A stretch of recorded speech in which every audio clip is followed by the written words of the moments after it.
Hey, what's going on, guys? So sometimes in marriage, we make a decision that our spouse really wanted. Maybe we weren't really on board, but we went with it because our spouse really wanted that thing.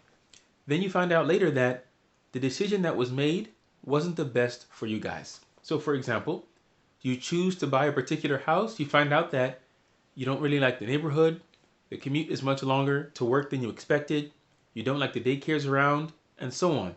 Maybe your spouse wanted a particular car, and you were against it, but you went along with it anyway. And then again, you find out now that, hey, now we don't really like this car, it breaks down a lot, we need to sell it, and so on. There are two ways you can approach this. You can blame your spouse, you can have resentment towards them, and let it create a bad environment in your marriage. Or you can take a step back, acknowledge that, hey, your spouse has made a mistake, just like we all make mistakes, and work together to figure out how to make the most of the situation.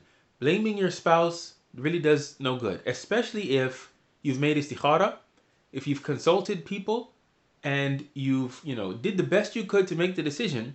It does no good for you to blame your spouse. So this is why it's always good for us to have people outside that we consult with to make sure that we're making the best decisions that we can. So next time you make a decision, it's probably going to come up. Your spouse really wants something, and you didn't want it.